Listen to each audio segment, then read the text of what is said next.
Hey everyone, thanks for joining us here on CBS News 24/7. I'm Rick Ritter. Let's take a quick look at some of the top stories we are following this morning. In the midst of the holidays, severe weather slamming parts of the country today. We're going to have a look at that aftermath and what is to come ahead. Plus, another person able to sneak onto a Delta flight without a ticket. We're going to tell you how this person managed to evade TSA agents. And how would you like to start the new year as a billionaire? What to know about tonight's Mega Million billion-dollar drawing. But the big story we are following this morning, again, severe weather warnings across parts of the South, causing some problems during what is one of the busiest travel times of the year. Parts of Southwest Texas under a tornado watch late last night in Wharton County, just outside of Houston. Cell phone video captured one tornado there as it barreled across a farm, causing some property damage. Fortunately, so far, there have been no reports of any serious injuries. And we'll go to other parts of Texas and stretching all the way to Alabama, actually. Flash flooding and severe thunderstorms also causing issues for both those who live there and travelers as well. CBS News national reporter Katie Weiss joining us now from El Campo, Texas. And Katie, good morning. We appreciate your time. Now that the sun is up, what kind of damage are you seeing in that area this morning? Hi, good morning, Rick. Yeah, as you showed, I'm hearing a little something there. As you just mentioned, there's been some really interesting tornado videos that were captured yesterday afternoon in this rural community southwest of Houston. And it's been pretty impressive to see what folks were experiencing then. But now this morning, we're getting a full glimpse, full understanding of the damage. Take a look from our drone camera right now live. We could show you just how powerful the tornado winds really were. This metal barn here, as you can see, was totally torn to pieces, but also the winds were so strong that they picked up the heavy metal and flew it across this field here. Pretty impressive to see just how serious and strong these storms were yesterday. We know that there are more storms coming across the southeast, so certainly something important for folks to keep in mind. This weather can change quickly and it can be very, very powerful. Rick? Take in, especially during the holidays. Look, we have heard about other areas being impacted as well. What can you tell us about that?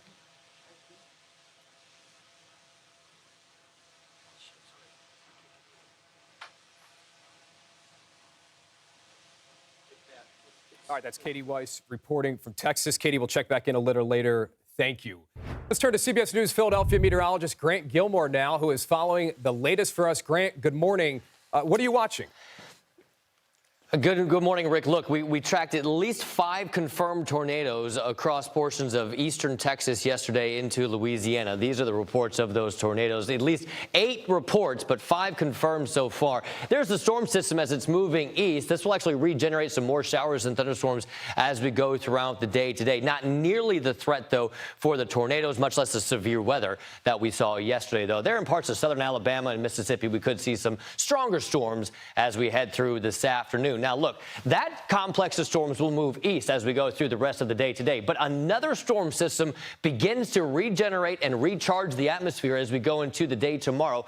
In places that saw the tornadoes yesterday, could see another round of severe weather as we go through tomorrow morning, with an increasing threat for more widespread showers, storms, with the threat for even stronger tornadoes than what we saw yesterday. Already for tomorrow, the Storm Prediction Center in Norman, Oklahoma, has issued an enhanced threat for severe storms there across eastern Louisiana into central Mississippi, with the notation of the possibility of a few strong tornadoes, that being of EF2 or stronger. That's the area that we'll be watching very closely as we go throughout the day on Saturday. Now, that's tomorrow. Today, the West Coast also dealing with their own form of severe weather, and that's coming from an atmospheric river that's bringing several rounds of these storm systems that have been battering the coast. Some places across the West Coast have seen wind gusts in excess of 90 miles per hour, in addition to heavy rainfall in the lower elevation. The higher elevation, the high mountain snow, they're picking up feet of snow from these multiple doses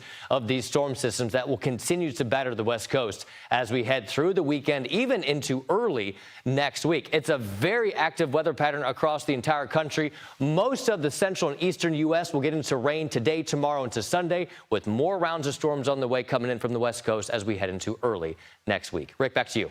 Yeah, coast to coast, a lot going on. Grant, thank you. Yep.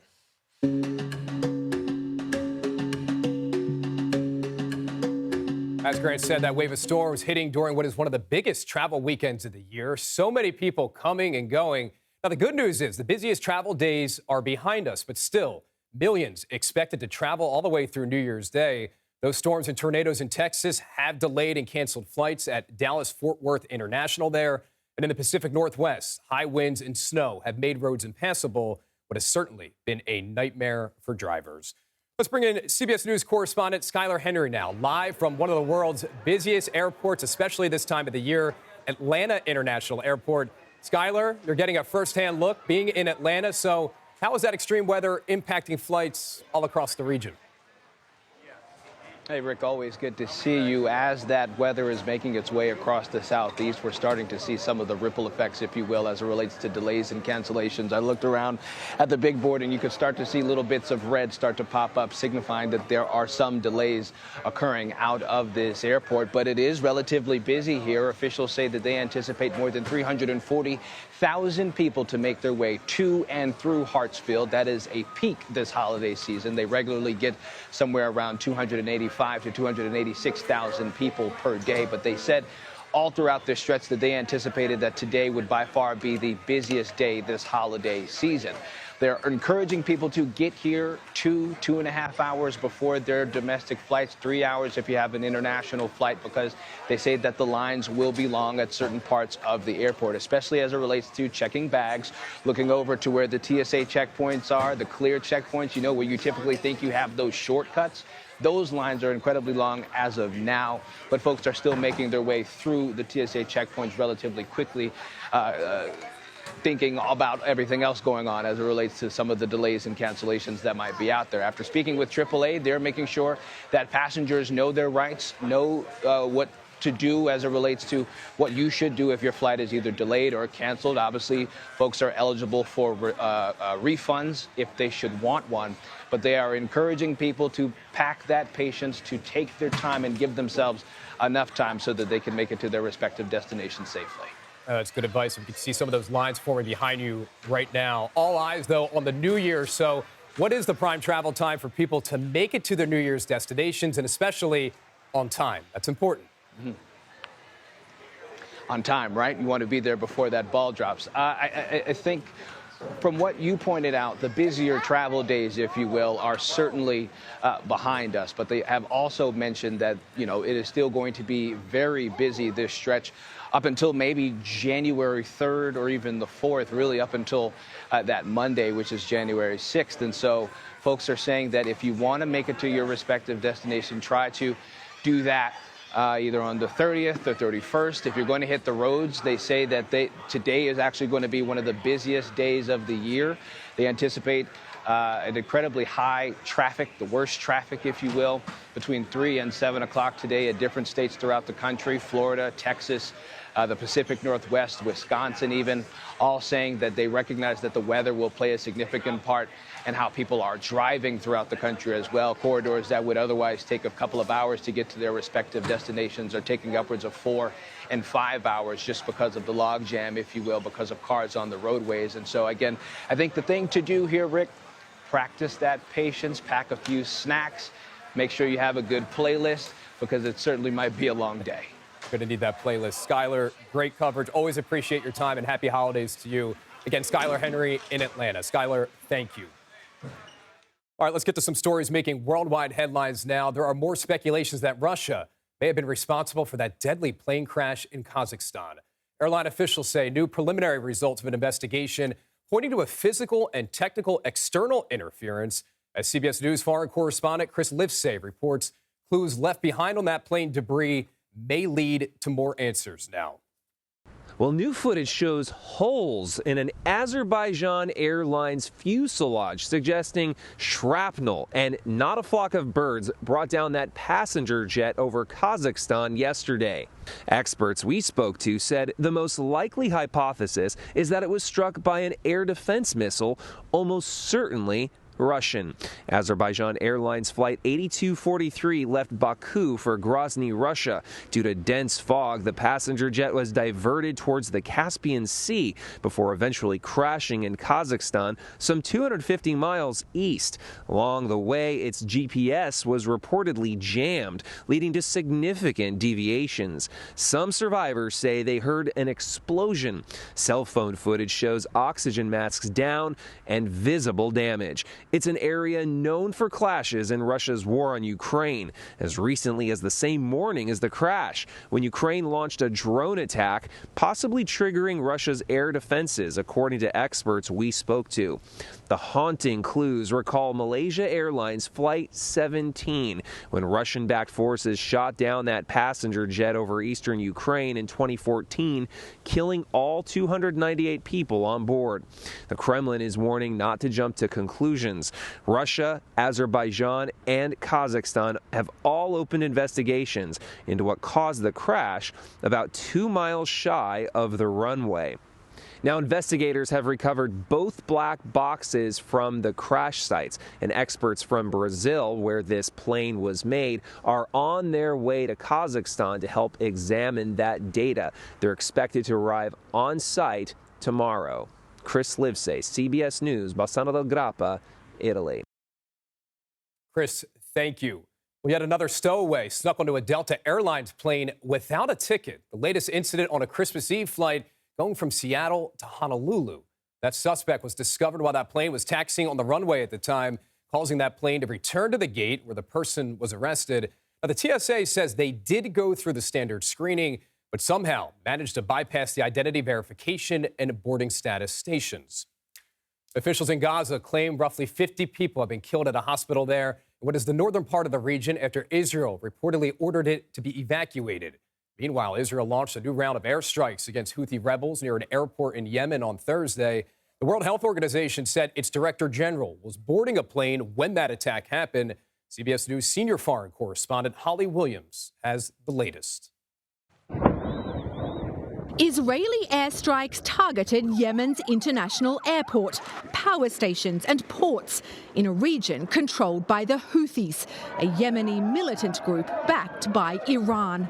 The head of the United Nations World Health Organization was inside the airport during the attack. The UN said it condemned the escalation between Israel and Yemen. The Houthis have apparently ramped up their attacks on Israel in recent days, launching ballistic missiles and drones, though most have been shot down. Throughout the war in Gaza, the Houthis say they've been acting in solidarity with Palestinians. From an underground command center, Israel's Prime Minister Benjamin Netanyahu vowed to, quote, root out the terrorist arm of Iran's axis of evil. In the past year, as Israel's continued to pummel Gaza, it's also targeted Iran and its proxies across the Middle East, in Lebanon, Syria and Iraq. Yesterday in Gaza, Israel hit a TV broadcast van, killing 5 journalists inside, according to the Hamas-run health ministry. "What did my son do?" said one of their mothers. He was telling the news. Israel claims its strike targeted militants who were, quote, posing as journalists. Holly Williams, Tel Aviv, Israel. South Korea has a new acting president today after the second presidential impeachment in recent weeks took place overnight. Lawmakers voted to impeach the then acting president, who was appointed after the elected president was impeached a little bit earlier this month. You may remember this all started back in early December when the elected president declared martial law at the time. That was forced to back down. This morning, the man who set a woman on fire on a New York City subway appears inside the courtroom. And coming up, we're going to bring you the very latest from his hearing. Plus, we are getting some new details on the President-elect Donald Trump's day one immigration policies. What's inside of those coming up next. You're watching CBS News 24/7. We'll be right back. Welcome back. It is a horrible story. The man accused of burning a woman alive on a New York City subway appeared inside court this morning. A 33-year-old man charged with murder and arson for that Sunday attack that happened in Brooklyn. The Immigration and Customs Enforcement Agency says he is a Guatemalan citizen who entered the U.S. illegally. The victim has not yet been identified. Still, community members held a vigil on Thursday honoring her life and asked about why more was not done to try and save her life. Take a listen. The slogan in this city is, if you see something, say something. But no one said nothing. No one did nothing. They just watched this young lady burn on fire alive. Mayor Eric Adams says he is also pushing for federal charges against that suspect, calling his alleged actions, quote, a level of evil that cannot be tolerated. Right now, there is a manhunt to find the person who fatally stabbed a New York City shelter employee. Investigators found the 35-year-old victim inside the Brooklyn hotel turned shelter. This happened on Thursday. Police say that man was stabbed multiple times outside before collapsing inside the lobby. You know, he was rushed to the hospital where he was later pronounced dead. And so far, no one has been arrested. President-elect Trump's incoming border czar, Tom Homan, providing some new insight now on the administration's plans to conduct what they are calling mass deportations. In an interview with the Washington Post on Thursday, Homan said he was open to reintroducing family detention centers. He said that detained migrants would have their choice of leaving the U.S.-born children behind or all being deported together. This comes after he discussed funding for the operation in what was an interview with Fox Business a little bit earlier this week. $86 billion is a start. We need at least that to do this operation. We got to buy beds. We got to have we got to do removal flights and ground transportation and medical care of the people we arrest. $86 billion is a start. And there's a lot to break down. Let's bring in CBS News political reporter Torian Small now. Torian, good morning to you. This story is certainly a big talker. How are immigration advocates reacting to the potential reintroduction of family detention facilities? And what were some of those issues with it the first time?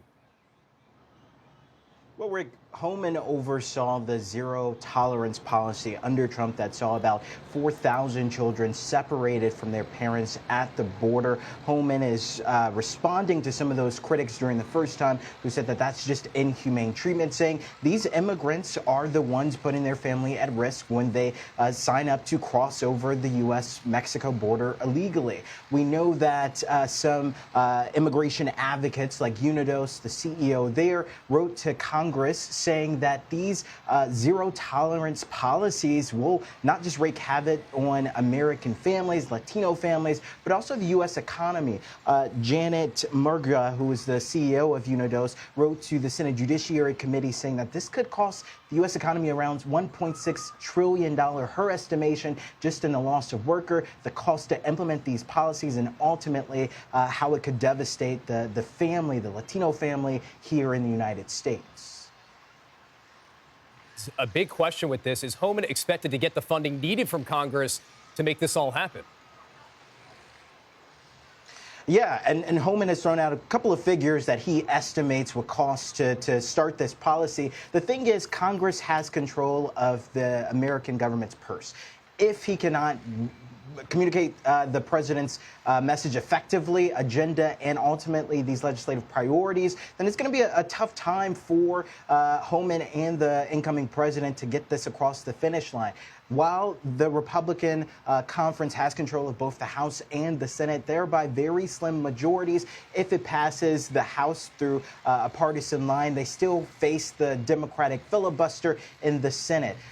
Other measures that President Trump could take, though, like we saw in 2019, is invoking a national emergency to utilize some emergency powers through executive action. We've seen before that the president tapped into other budgets like the Department of Defense in order to move money around to allocate it toward the border. That is an option on the table. But again, to get that comprehensive spending that they'll need, they'll have to receive some type of cooperation through a very split Congress. We're going to see how that all plays out. Now, Homan also said he will launch a separate campaign to locate 300,000 undocumented minors, as he describes as missing. Tell us a little bit more about that. Yeah, this is something that we heard quite a bit on the trail. I covered J.D. Vance, vice president-elect, and this was a number that he threw out quite a bit. What this appears to be is a misrepresentation of a claim taken from a report from the Homeland Security's Inspector General report that said around 290,000 minors who had crossed the border. The Homeland Security Department just failed to accurately monitor them and failed to give them a notice to appear in court. Now, another 30,000 minors was scheduled to appear in court, and they failed to appear. But many of these minors were released into the countries to sponsors. These aren't necessarily missing minors, but this is no doubt a number and a claim that the Trump-Vance campaign pretty successfully used to campaign on and convince voters that Joe Biden, Kamala Harris were just ineffective at immigration policy in the United States at large. Certainly a lot to monitor. Torian Small live from West Palm Beach, Florida, all over it for us. Thank you.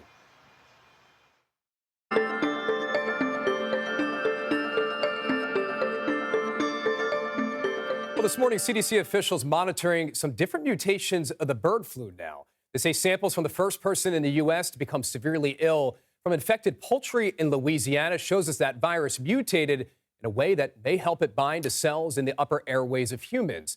A little bit of a similar case was seen in a teenager in Canada there who became critically ill after contracting the bird flu. The CDC says the risk to the public remains low still. Well, a new twist in the lawsuit against rappers Jay-Z and Sean Diddy Combs. And coming up, we're going to explain the judge's latest ruling. And take a look, a massive sinkhole appears on a busy highway just outside of New York City. We're going to tell you what you need to know right after the break. You're watching CBS News 24/7. We'll be right back.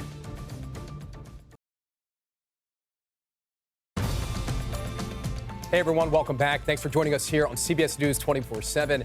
I'm Rick Ritter. Let's take a quick look at some of the top stories we are following this morning. A judge has now ruled the woman at the center of a lawsuit involving Sean Diddy Combs and Jay-Z can stay anonymous, for now at least. Claims the rapper sexually assaulted her back in 2000 when she was 13 years old. It's important to note both men have denied this allegation, Jay-Z calling them a blackmail attempt. His attorney sought to have that woman's identity revealed. Plus, take a look at this. New Jersey officials warning drivers now about potential delays because of a massive sinkhole that opened up along I-80. This is about 40 miles west of New York City. State transportation officials quickly shut down that section of the highway to work on repairs yesterday. They say that hole measures about 40 feet by 40 feet. It'll take a while for sure. Plus, one lucky person could ring in the new year as a billionaire. Sounds good, right? The Mega Millions drawing, well, that has grown to an estimated $1.15 billion. And tonight's drawing could be the 5th largest jackpot in Mega Millions history. Goes off at 11 p.m. Eastern Time. President Biden is in St. Croix in the U.S. Virgin Islands for his last family vacation before leaving office. The president arrived on the island Friday afternoon with his wife and daughter, Ashley Biden. The trip comes days after Biden vetoed an effort to add 66 federal judgeships and also signed 50 bills into law.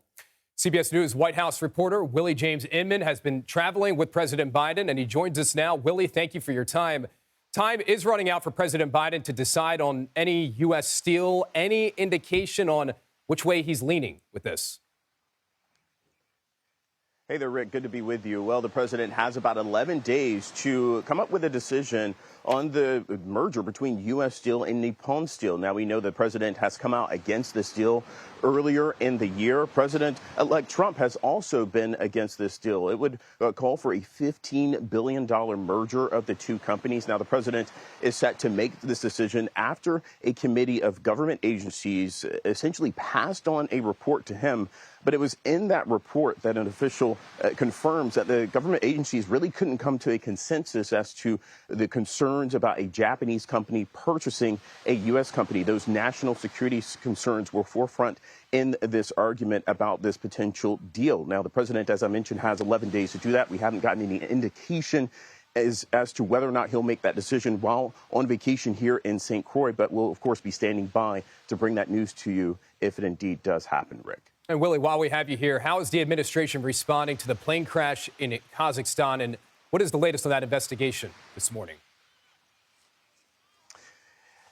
Yeah, that's right. So far, the president has not weighed in on this crash of the Azerbaijan airplane, but the a U.S. official did tell CBS News that essentially early indications are that this plane may have been damaged by a Russian anti-aircraft system. And if that proves to be the case, that this further really just demonstrates the recklessness of Russia's invasion of Ukraine. Now, this Azerbaijan aircraft, it did go down, as you mentioned, in Kazakhstan. And people have been certainly concerned about the situation there over the air. There have been officials in Russia that have pointed out that a bird strike caused this aircraft to go down. But a U.S. official saying that those early indications are that the Russians and their military assets were perhaps involved in this. Of course, we'll be waiting to see what the White House has to say about this. John Kirby, the NSC spokesperson, is having a briefing momentarily. We'll, of course, monitor that and bring updates as they happen. But the president has not weighed in on this air crash just yet, Rick. A lengthy investigation that still needs to take place. Willie James Inman, thank you for joining us this morning. Food waste can be the gift that keeps on giving during the holiday season, but one state making sure now that food scraps go from kitchen to crops. CBS News Sacramento reporter Ashley Sharp has the story for us.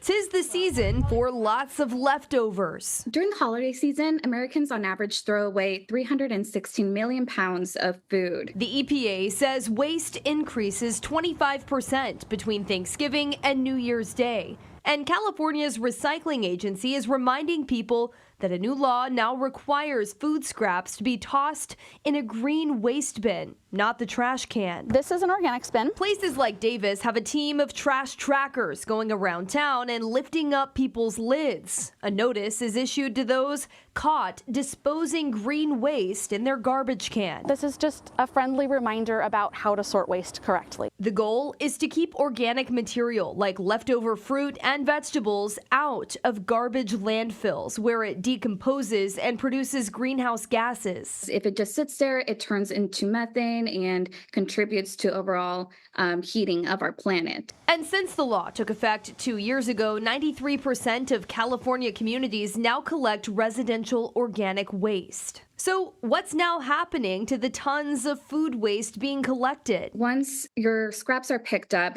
then they're taken to composting facilities, and that compost then makes its way to different farms across California and back to our crops. So from kitchen to crops. The state says the compost helps farmers grow healthier crops by reducing the need for chemical pesticides and fertilizers. It also helps save water during drought years by retaining more moisture in the soil. Any small change does have a big impact. Well, tonight is the third night of Hanukkah, and during the celebration, Jewish families play the dreidel game, a tradition that goes back centuries. But this year, one California teen putting a bit of a new spin on what is an ancient tradition.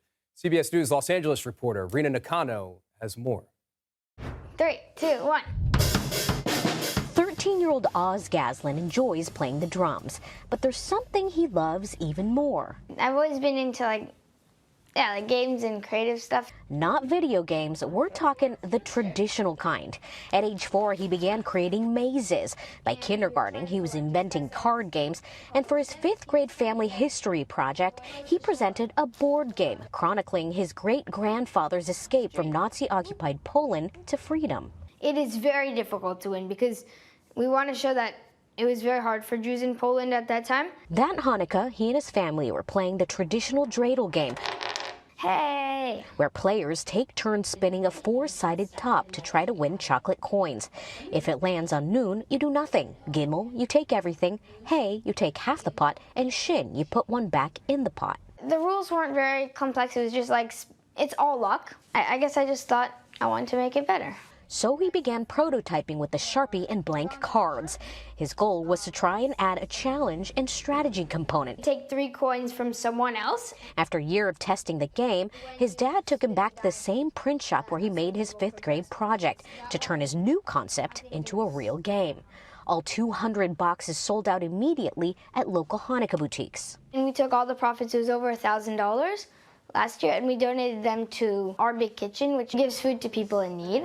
In the last year, Oz added a few upgrades. Gimel! and made 5,000 boxes of Super Mega Ultra Dreidel, now available on Amazon. His mom says she is most amazed at the fact that through this game, Oz is able to show that he is unapologetically proud of being Jewish. It's not such a great, awesome time to be Jewish right now. And there are people who, are taking down their mezuzahs from their doors. There's people who are hiding who they are, and he's not doing that. He's really standing up and saying, this is who I am, and it's great. And sit down at the table with me, and let's play. And I'm gonna spin the dreidel. Because of hefty upfront costs, this year the Gaslins are not expecting a profit. Nice. But one day, they're hoping that Oz's new spin on an ancient game can pay for his college education. My goal, I think, is for people to have a more fun time at Hanukkah playing dreidel with their families. Like a fun thing that's like part of people's lives. In Palms, I'm Rena Nakano. Yes. KCAL News. Coming up still, electric vehicles and hybrid sales surged in 2024, but they haven't quite broken into mainstream just yet. We're going to take a look at the car trends from this past year and how those could shift a bit when the Trump administration comes into office. You're watching CBS News 24/7. We'll be right back.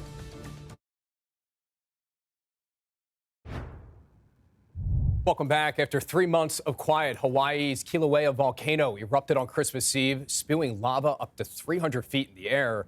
The lava and molten rock contained with Hawaii Volcanoes National Park, and no buildings were threatened, fortunately. The spewing lasted, though, for a full 24 hours before stopping. U.S. Geological Survey warning that volcanic activity could resume there at any time.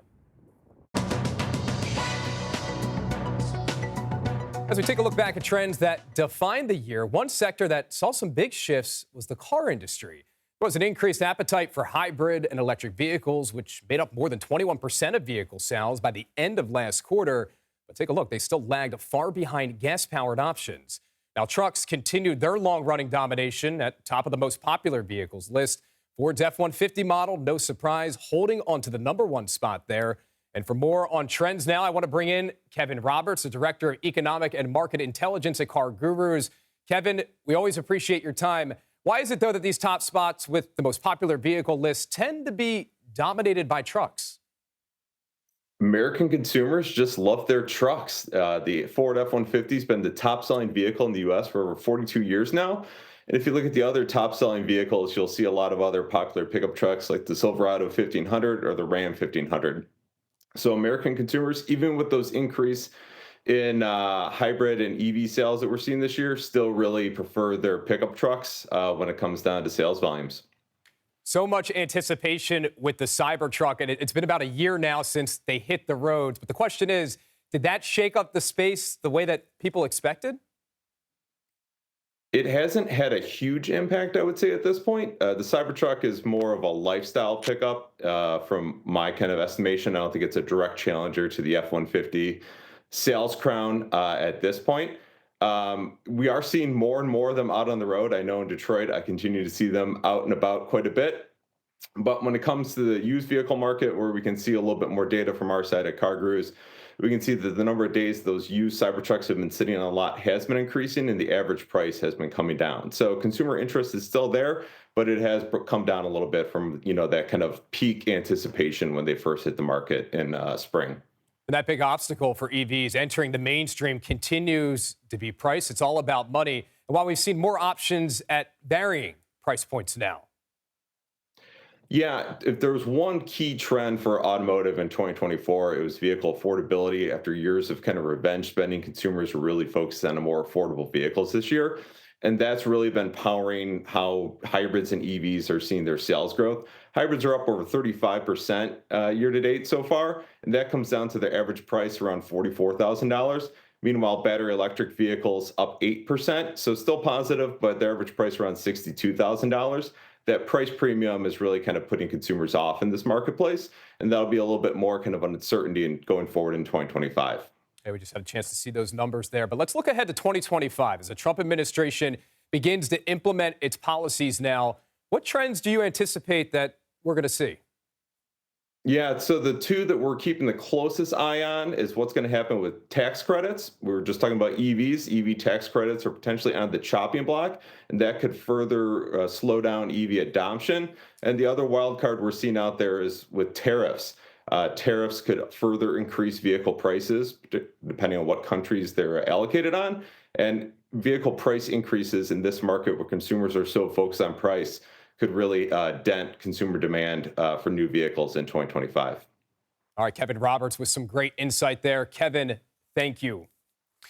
Well, the countdown is on for the Southern California Rose Parade, and we're going to have a sneak peek at the final preparations for this year's floats. That's coming up next after the break. It is one of the most treasured holiday celebrations in Southern California, and it's now taking shape in Pasadena. CBS News Los Angeles reporter Rick Montanez gives us a preview of this year's Rose Parade and, of course, the iconic floats. The final week before the Rose Parade, and now we are seeing all the volunteers hard at work getting everything ready for these floats, putting on all of those intricate details and the gorgeous colors. And then, of course, there's all the cool themes behind a lot of these. The one you're seeing in front of us, this is the U.S. Army float that will be featured this year, and it is called This Will Defend 250 Years of Service. Stefan Pollock is here to talk about this one. Has a special meaning just like all the other floats do. All the floats here at Artistic Entertainment Services have really wonderful meanings. The Rose Parade, best day ever. There's so many different wonderful floats that bring that and embody that. The U.S. Army float is really a spectacular float that definitely embodies that. They're celebrating 250 years of service. Celebrating their historic motto, This We Will Defend. It's really an impressive float. Starting at the front of the float with George Washington and going all the way back to going up to present day of 2025 with the unmanned aircraft operator. Really, it's just a wonderful representation of. Yeah, and so many of these floats that Ernie can show us here of these volunteers are hard at work. Hundreds of volunteers today alone will be putting on touches on a lot of these floats. Yes, we have the Go Bowling float. We have the Love to You float, which is the first time in the parade, celebrating the wonderful cultural representation and heritage between Vietnam and America. And they're celebrating the Lunar New Year that's coming up in January. Just a wonderful message about the boat trip that so many people have brought over, have come over and celebrated their good life here in America. We have the San Diego Zoo float, which is a wonderful message about conservation. They were last year's sweepstakes winner. They always bring a wonderful float this year with the Panda Ridge on top of their float. And for people who want to still volunteer, there's time for that. There still is time to decorate. If you go to aescreative.com/volunteers, there's all the forms that people can fill out. Come on down and enjoy the fun. Yeah, well, we're seeing a lot of people have fun, and I got to say it's pretty daring to watch some of them up on the scaffolding and really just kind of hanging out on top to put those special touches on. Yeah, I don't know how they do it. It's not for the faint of heart, but they really are. I mean, they're on top of all these floats up on scaffolding, dangling, painting underneath areas, sticking glue under areas. It's really it takes some bravery. So you heard it. There's still a chance to volunteer down here and help put these finishing touches on these beautiful floats before we see them on TV. In Pasadena, I'm Rick Montanez, KCAL News. A New Year's drone show planned for runners participating in what is the annual Central Park Midnight Run in New York City not going to get off the ground. Organizers canceling the fleet of 500 drones after some drones fell from the sky during a holiday show in Orlando last weekend.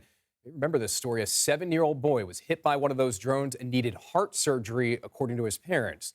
Both events had the same drone vendor. But don't worry, the famous New Year's Eve ball in Times Square will still go on.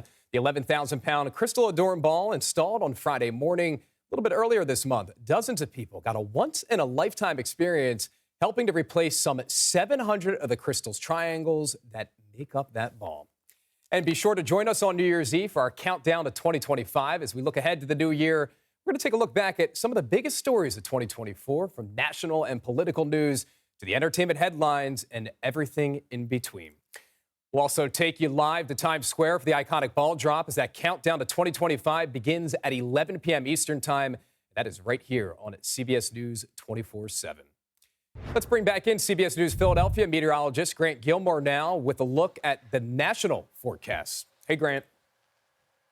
Hey, good morning, Rick. Look, as we wrap up the new year, it's a very active weather pattern from coast to coast. You've got the atmospheric river out west. You've got severe storms with multiple tornado reports yesterday from Texas to Louisiana. The same storm system is advancing east to bring rain to a good portion of the eastern half of the United States today into tomorrow. One bright note, I guess you could say, is that most of the lower 48 seeing above normal temperatures, not just today, but over the next several days. But that warmth is providing the energy for these severe storms. A moderate risk for some severe storms across the deep south today, but another storm system recharges the atmosphere and reignites that threat for severe weather from Texas, Louisiana, into Mississippi and Alabama as we go into the day tomorrow. An enhanced threat for severe weather tomorrow afternoon. There's an elevated risk also for some strong tornadoes, could be EF2 or stronger. Meanwhile, that atmospheric river continues to pummel the Pacific Northwest through the weekend, bringing huge amounts of snow, 1 to 3 feet possible